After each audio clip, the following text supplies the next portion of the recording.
So there's this really great intro to one of the Dave Matthews Band albums, and it goes something like this. I hope I can hit the really high note. I don't know how the heck he hits it. He goes into falsetto or something. Come and relax now. Lay your troubles down. No need to bear the weight of your worries. Just let them all fall away. Bum, bum, ba-da-ba-dum, bum, bum. Dun, dun, dun, dun, dun, dun, dun, dun. Dun, dun. And it's called Pantala Naga Pampaa. And I've always wondered, why is it called that? I still have to look it up, and I'll put on the screen exactly what that means. But I was realizing today that perhaps part of the reason that it's called that is because that's what the sound of the music sounds like after that intro. Pantala Naga Pampaa, bum bum bum bum. Anywho, it's like my very favorite intro, or one of my favorite intros to any song, any album, anytime, anywhere. Like instantly when I hear it, it puts me in a mood and I'm ready to chill out. Just relax somewhere. Forgive my nails. Look at this. This is a sign of how I am today. I have some kind of cold brewing. Oh my God, I haven't had a cold in a long time. I don't even know what to do with myself. I am not someone who suffers colds well.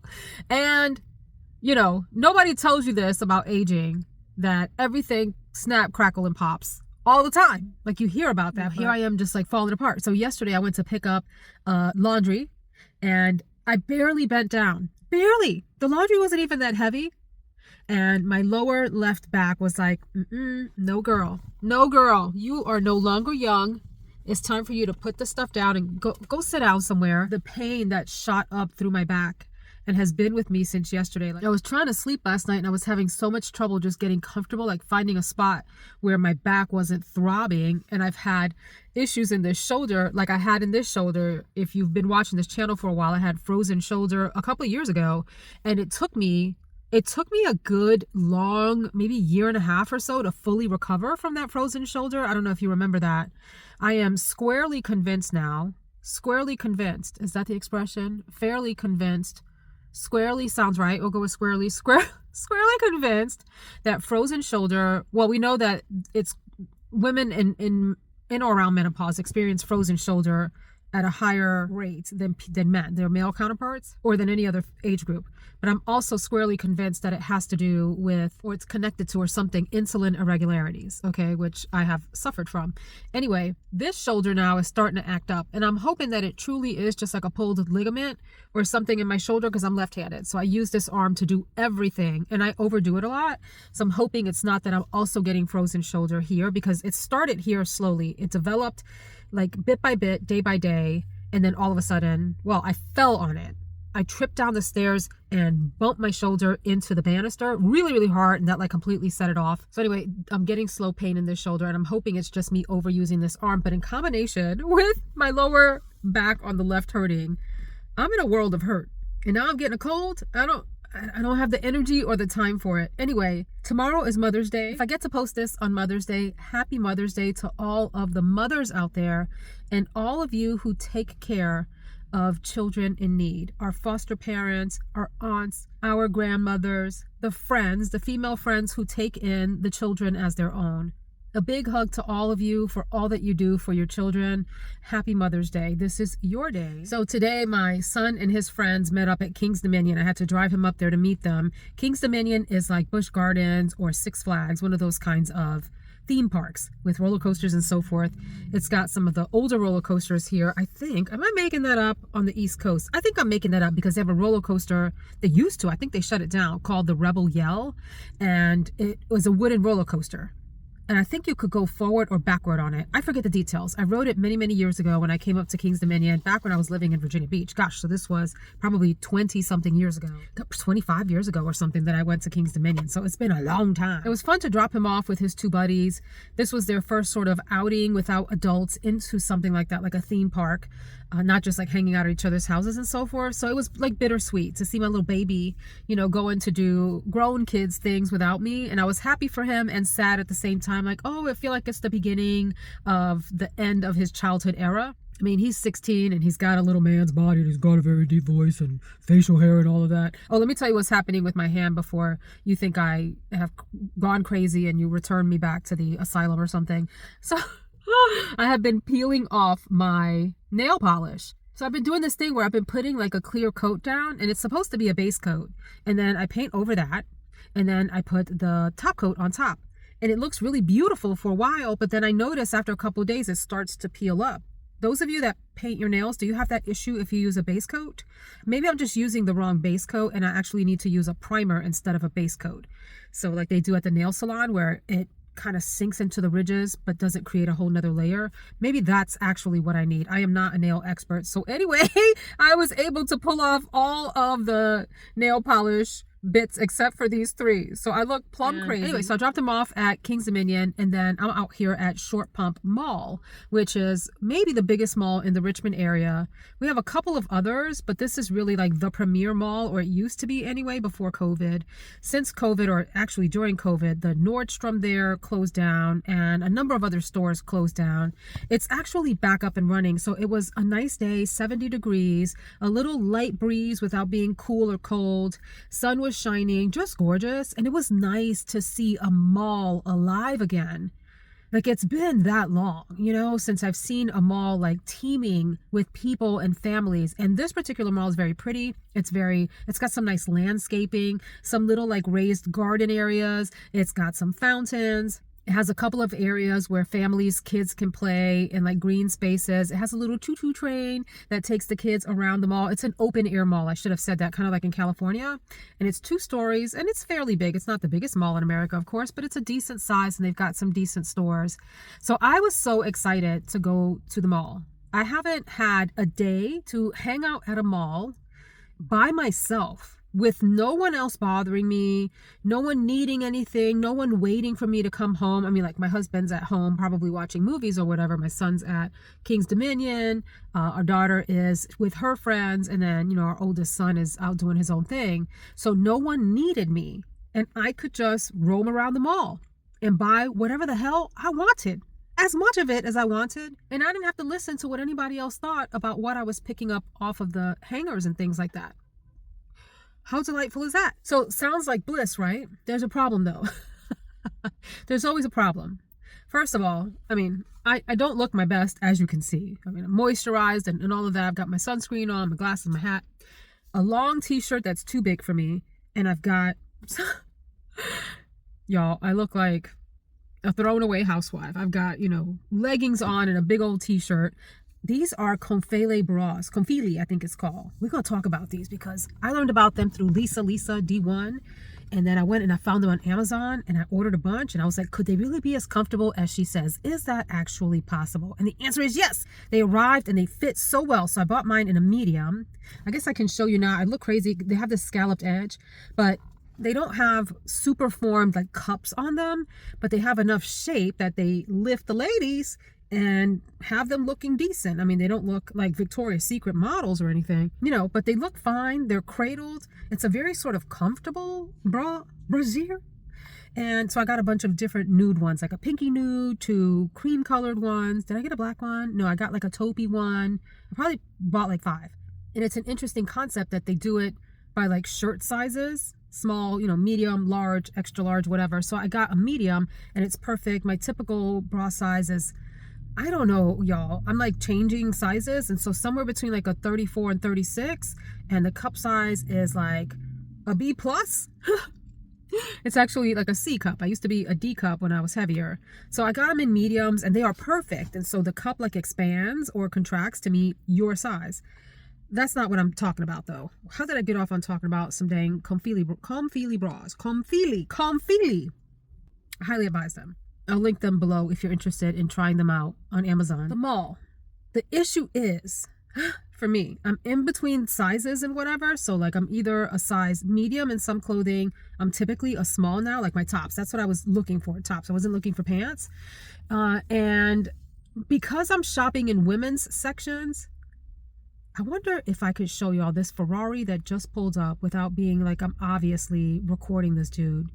Because that's a pretty hot Ferrari. I'm not a hot car kind of girl, but that's a dang good looking vehicle right there. I want to like fist bump him or something. His Ferrari is hot. So in some of the adult sizes, I actually had to try an extra small.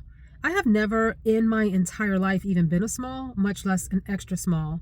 And then, so I had this like realization, is it that I'm actually that small, or is the issue that sizing has gone up to accommodate American bodies? It was really bizarre just to not be fitting into those smaller sizes. And I'm not that damn small. Like, I still have, you know, some meat on me, and I've got extra excess meat here after losing weight and whatever that, you know, I guess I could have some like skin reduction surgery, but I don't even know if I want to, you all. Like, do I want to go through surgery again? I want to talk about surgery in a second. Actually, I want to talk about near-death experiences. So we're going to get into that in a minute. Not me, but other people. So as I'm walking around the mall, I went into all kinds of stores. I went into J. Crew, Banana Republic. I walked all around Dillard's, all around Macy's. I went to Altered State. I even went into J. Jill. I don't even like J. Jill clothing. I went to Victoria's Secret. I went to Express. I went to H&M. I went to Black and White Market, Ann Taylor Loft. Did I say Altered State? I said that. I didn't go into Lululemon. I can't mess with Lululemon, you all. I can't. That place is always crowded, like they're giving out free ice cream. I mean, the way that people are in there, and it's like they're roaches all on top of each other, digging through things. Like, is the clothing really that amazing? I don't know. I've not worn any Lululemon. Like, I get all of my stretchy clothing off of Amazon. I'm not opposed to Lululemon. I would not mind having a pair of Lululemon leggings, but every time I look at going in there, it's so packed. And I'm like, I can't do it. I'm sorry. I'm showing y'all my bra strap, I think. Excuse me. I promise I'm not trying to like advertise the Confile bra. So here's what I noticed. All of the clothing right now, and I'm shopping in May. It's May, what is today? The 10th? So all the spring clothing is out.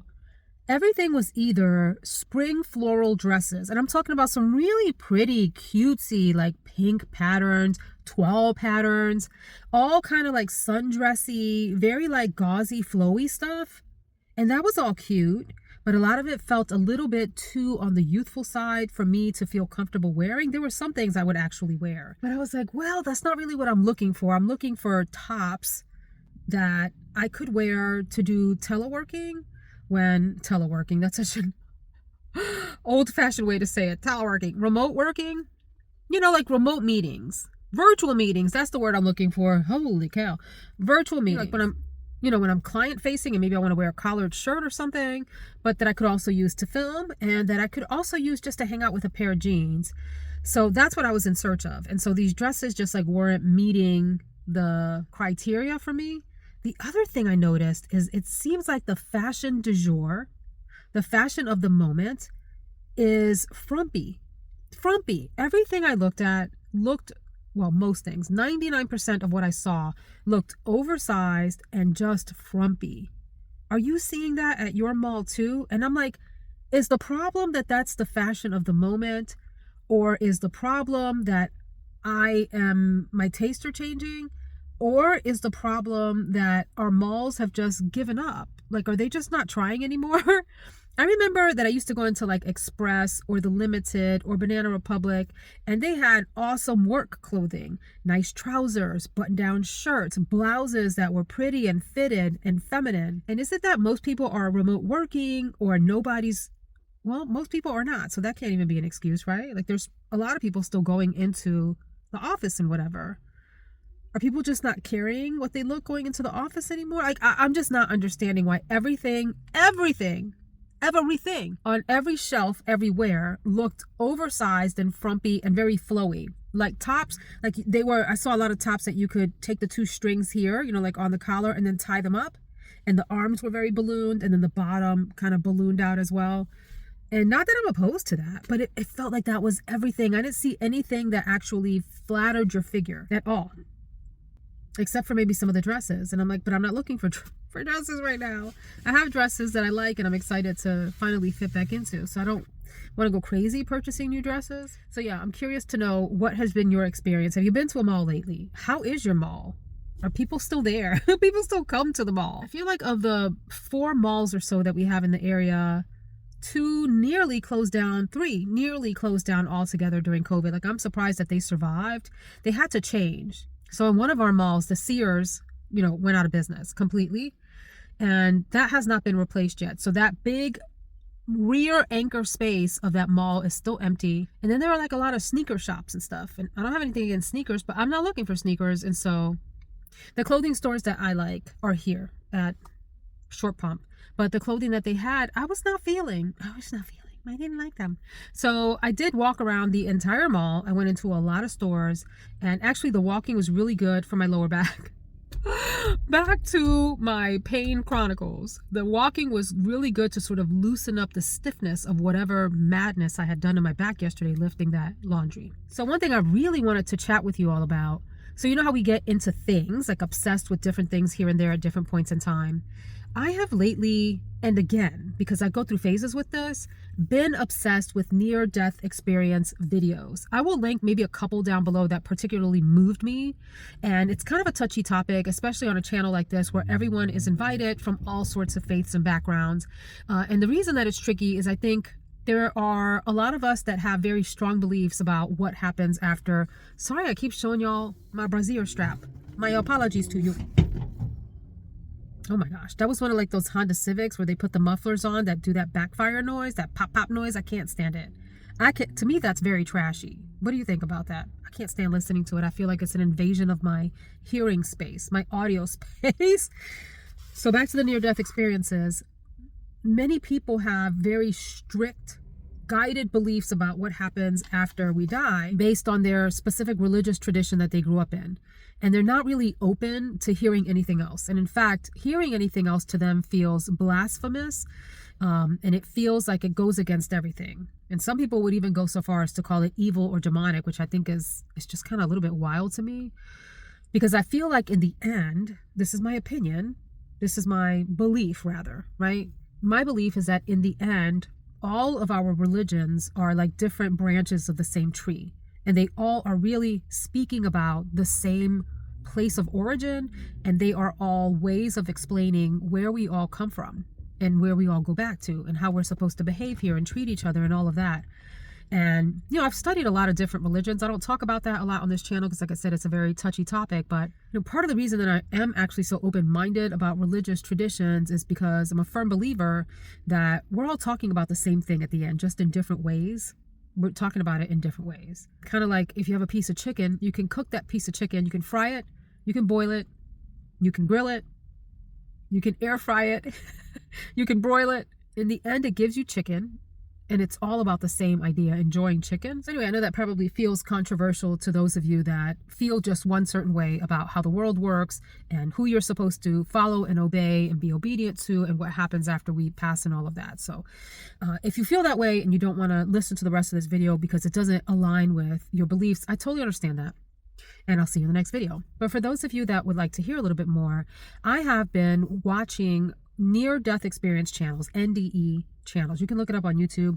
And there's such moving, beautiful stories that I find myself in tears a lot of the times listening to the story of these people's temporary passing. So before I go further, there's a lot of theories about NDEs, the people that are evidence-driven, medically driven. They refuse to believe that the stories are real or that they're anything more than mental hallucinations. I just saw somebody come up and take a picture of the dude's Ferrari. That's freaking hilarious. Hilarious. So this young guy came up and took pictures of the front and the back of the Ferrari. Let me see if I could show y'all. I think it's really cool. There, the white one. Not the red car, but the one next to it. And it's got yellow calipers on the brakes. Cool car. So yeah, so there are those people that believe that because the folks that are telling the stories came back, it's nothing more than just like a release of chemicals in the brain that happens to everybody when they die. Nothing more, nothing less. We shouldn't make anything of these experiences. It's just a pure hallucination. However, for the people that underwent these experiences, especially in cases where they were clinically dead for many, many minutes at a time. So I listened to a woman today who was clinically dead for 10 whole minutes, which should have done significant damage to her brain, her organs, all of that. The story that she described and the story that I hear from most of the NDE experiences are so similar in terms of the themes. There are differences between them, but the themes are so alike and so profound for the people experiencing them. It leaves me wondering, gosh, is that really true? And if so, what a hopeful thing. They all describe something like being pulled away from their body, like their consciousness is pulled away from their body. You know, in a Christian tradition, this could be angels coming to get you and guiding you by your hands to heaven. And in other traditions, it happens in different ways, but same idea. There's also this belief that whatever happens afterward is guided by what you believed in your life. And that's the way that those spirit forces show up for you and guide you back. But they all talk about this feeling of departing the body and feeling weightless, but still feeling like their whole conscious self. And like they're taking the best parts of themselves into this afterlife. The prevailing themes are that where you go when you die, your consciousness goes to a place of unconditional love, no judgment, total acceptance, and a blending in with the consciousness of the whole. Kind of like that concept of a drop of water into an ocean, returning to the ocean and becoming one with the ocean. That our energy is, our consciousness is energy. That our energy goes into this ocean of the whole. And that we are ourselves, but at the same time, neither separate nor different than the creator, him or herself or itself, whatever you want to call it, than others who passed before us. And they all describe this feeling of feeling home, complete acceptance, unconditional love in the form of light, literally light, right? So if you think about light as an energy form that we see here on earth, there's some other kind of light in this eternal life that represents unconditional love and that God is love. And so, you hear that here on earth in different ways. And I don't know that any of us really quite understands what that means. And the way that all of them describe this experience is like it's a love so grand and so great and so whole that there are no words on earth to describe how amazing it is and how at peace you are and how beautiful and loving everything is on the other side. And so that appears in different ways in the different NDEs. For example, some people describe seeing it in celestial bodies like stars in the sky, in this like infinite sky. And they also describe being everywhere all at once, being infinite and expanded all at once while they are also themselves, which I think is a phenomenal concept. And I want to share a thought about that in just a second here. I'll insert a quick audio here to explain the thing that I actually never get back to that I said I was going to mention, which is that about 20 years ago, a long, long time ago, I was taking a nap at my parents' house. And I remember in this nap feeling as though my consciousness was leaving me, like my physical self. And the way that it happened was that like I lifted up out of my body and myself, my energy, my core being was expanding in a 360-degree way in all directions, up and down. It was like a core of light was coming out of me and expanding everywhere all at once and was turning into this brilliant white light. And I had this knowing, this very peaceful and convinced knowing that that was what happens or is what happens when you pass away. It was almost like somehow the universe, God, was previewing for me that when I leave this planet, that is the experience that I'm going to feel. It was very clear to me, clear as day, and no questioning in my mind what that experience was or why it was happening. And then I all of a sudden snapped out of it and came back to my body as though I was not ready to pass away in that moment. Bizarre, I know, but it is exactly what happened. Other people describe like they are in the most beautiful scene ever, perhaps something that they recognized on earth, like a valley or a field. I was listening to another guy today that said like every blade of grass that he saw in this meadow that he was in was beautiful and whole and alive and magnificent in a way that he couldn't describe. That it was like everything, every iota, every atom was pure perfection. Again, some might argue those are just the chemicals in your brain making you feel euphoric, even though your body is clinically dead. The part that I personally have a hard time buying, if it's true that it's just chemicals, is why are there so many commonalities across those experiences? Why is it that almost all of the stories describe returning to the greater whole, returning to a place of utter, ultimate, absolute, complete love, returning to the light, returning to those that always loved us? And they describe this knowing of always having been and always going to be, meaning that your true self that you never die. You never die. Like, you're here in a physical body, but your soul consciousness doesn't die. It always exists, and it always did exist. Before you were born, it was in that ocean of consciousness. And it came out of that into birth to experience whatever the heck we're supposed to experience here on earth. I'm still kind of confused about that part and what the purpose is, so I'll talk about that in a minute too. And that when we leave, we return back to the vast unknown from which we came. And that vast unknown is the most beautiful, amazing love of God. I mean, it begs the question, why do we come here? If it's so wonderful and beautiful, expansive and infinite, if it's so infinite there on the other side, what are we doing here on earth? And I still don't know the answer to that question.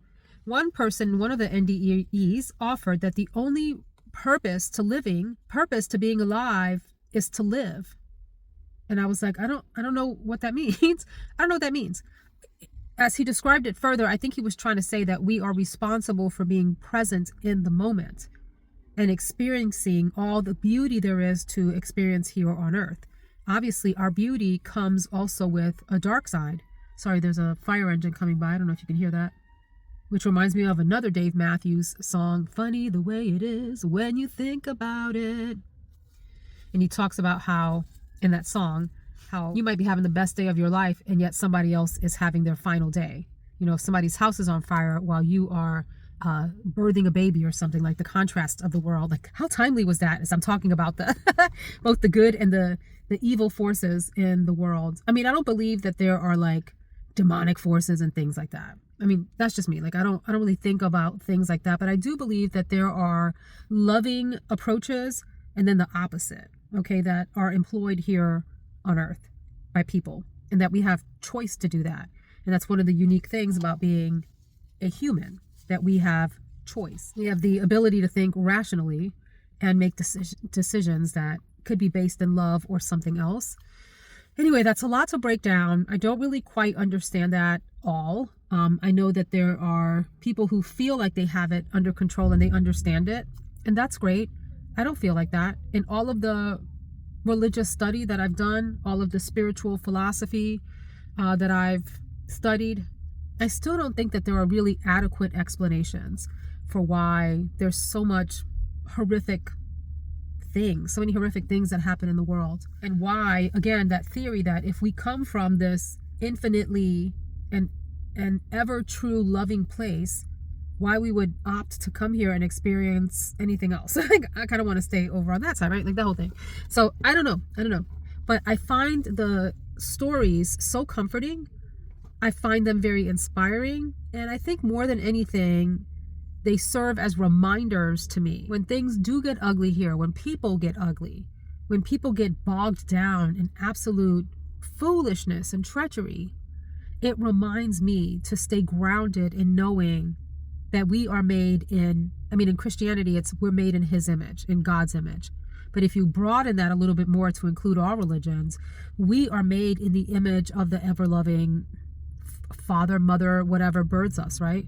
Wherever we come from, the creator, whatever the creator is. And I think there's room for the creator to be the Christian form of that, the Jewish version of it, the Muslim version of it, the Buddhist version, the Taoist version. I think there's room for all of those things to really have some truth to them. And again, I know that's blasphemous for some people to hear, especially if you've been taught that you can only think one way in one religious tradition, and if you don't do that, then you're evil and you're part of the problem. I don't buy into that, but I, respect that people do. I have studied biblical scripture, and I have a lot of respect for it and its teachings in our lives. And there have been many times I have referenced scripture myself, but I don't think that it is the only way to see things. I think it is one of many really valid guides to live our life and to help ground us in how we might think about our actions, the actions of others, how we should move through this world, all of those kinds of things. Anyway, the point being, these NDE experiences, they are so profound, so intense, and so undeniably real to the people that experience them. And there are so many peculiar commonalities among them that I can't help but draw the unscientific conclusion that they do go somewhere. there is this leaving of the body that happens, and we do move into some other realm of existence that perhaps is tied to this one, but different from this one, different from this one. And it's really fascinating to me and really comforting, awe-inspiring. I don't even quite have the words to explain like how it makes me think. And it reminds me of something that is also controversial. So this is going to sound really hokey to some of y'all who aren't familiar with the thinking. There is a woman by the name of Esther Hicks. And I have listened to her from time to time. She seems a little kooky some days. And other days, there are just some words of hers that really stick with me. She's part of the whole wave of thinking, like if you know who Louise Hay is, and that whole school of thought, as a man thinketh, so is he, or whatever the expression is. But it's this whole philosophy of life that talks about being in the present and creating, that we are here on earth to experience joy and happiness and to create. That is our sole job, to create. And I love that. So there's some other parts of that people kind of like reject. Like she talks about tapping into Abraham. And for her, Abraham is this vast consciousness. And she feels like they speak through her, right? So again, if you're not into that sort of thing, or if you've been taught that that is heresy, then is heresy the word? That's of a world that you don't want to tinker with. I get that. But I mean, I don't quite feel like that. And I haven't seen her speak in person. Some of my friends have seen her speak in person. Anyway, I'm getting off topic. The point is that she teaches that we should experience joy and reject negativity, reject negative emotions, reject negative inklings in our thinking, like push all of that away, reject worrying about the past and stressing out about the future, and live in the present, live in the moment, and love those around you to the extent that you can, and to think in positive ways. And that in thinking in positive ways, she goes so far as to say that you like manifest your future and all of that. I realize that that's a little bit like new age hokey to a lot of people, but I think there is some strand of truth to that. Like for me, I mesh that with, and also continue to position yourself and learn and open yourself and work hard. Like her philosophy is less about working hard and more about following positive trains of thought, so that you are constantly creating and things start to happen for you. Yes, and I also am a very hard worker and have found for myself that there is a lot of fruitfulness in working hard at things that I want to work hard at, and that I find fruitful and worthwhile. So anyway, the near-death experiences make me think a lot about the Esther Hicks teachings, and in particular about living in your joyful state, your most joyful state, your most peaceful state, allowing thoughts to flow through you and using them for creative energy. And I don't mean creative like painting. Like painting is wonderful. I love to paint. I love to paint walls and I love to paint scenes. I minored in art. I think I was talking with one of y'all about this. Julie? Is it Julie or Judy? Julie? We were talking in a chat about art. Yes, that. But also just like every day we create with each other. This video is a creation. Your being here and listening to this creates thoughts in your mind. The way that you interact with people creates an energy between you, The way that you maintain your home is a form of expending energy and creating. The way that you craft your day is a way of creating. Everything we do, we are always creating. And when you think about your day and your life like that, what a different kind of a spin rather than just existing or just living, like in its lowest, most basic form. What if you think about every single day as today is a day that I get to create and curate? Mind you, shoulders hurt and backs hurt and those kinds of things. So those are like the realities that we live with as well. But when we think beyond that, about our ability to influence our existence just through our thought, just through exhibiting kindness and love to other people, it's a really, really profound thing. And if this NDE experience bears truth, and if our religious teachings, and many of you are part of religious traditions that preach that God is love, if we believe that God is love and we are made in whatever the image, we are a likeness of God. And I'm not talking about like we physically look like God. Not that simple. I think it's a lot more complicated than that. We are the consciousness of God. We are like billions of drops on the earth that are a representation of the consciousness of the whole. then we carry with us the ability to turn our conscious energy into creation here on earth through the way that we love what we do and love each other. I think I'll pause there because I'm not entirely sure where it's going, but I wanted to chat about that because it's been heavy on my mind.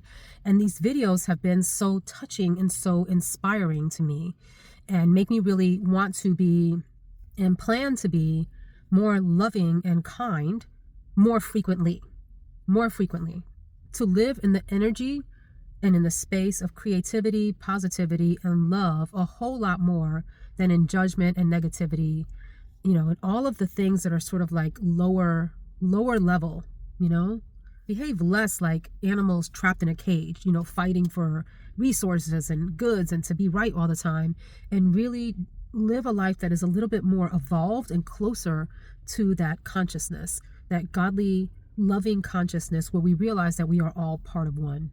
I know that's easier said than done for 1,001 reasons that we can't get into in this video. Anyway, I hope that it was helpful for you to take a minute today, or however many minutes this video is, and just think about that together. And think about how we can be more kind and loving to each other with the understanding that that is who we are intended to be and how we are intended to be on this earth. And that we will return to that when our final days are here. Isn't that a beautiful thing? I mean, that's just like, that's everything. That is everything. So I hope you enjoyed that. Thanks so much for hanging out with me. Thanks especially for sticking around if talking about that is not a comfortable thing or not in keeping with your traditions or what you've grown to believe. I appreciate you having an open mind and just hearing what I'm talking about. I had to pop back on for two things. I can't even believe this, and you're not going to believe me. So literally, as I was dismounting this phone from the bracket that it's sitting on in the window, I saw an email come through. Guess who it's from? Comfeely. What the hell? What? They want to collab with me. Yes, absolutely. I'm wearing one of their bras, and I'm like, you are not going to believe that I was literally just talking about your brand in a video as you were emailing me. What are the chances of that? That is wild.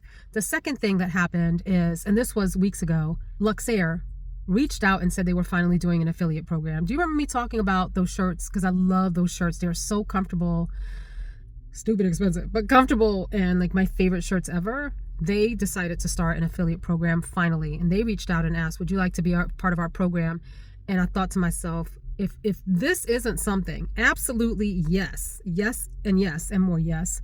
So I'll be telling you all about that in another video. I mean, I can't even believe the Luxair thing. I could believe a little bit more because they didn't have an affiliate program, and I was like, you really should. I didn't say that to them, but I was thinking you really should, and lo and behold, they did. But the Comfeely thing, the fact that I was literally just talking about their brand, and I had not planned to talk about these dang bras on this video.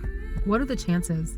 What are the actual chances that of all the brands in the world, that one reaches out to me for a collaboration? With that, I'll see you in the next video. Take care.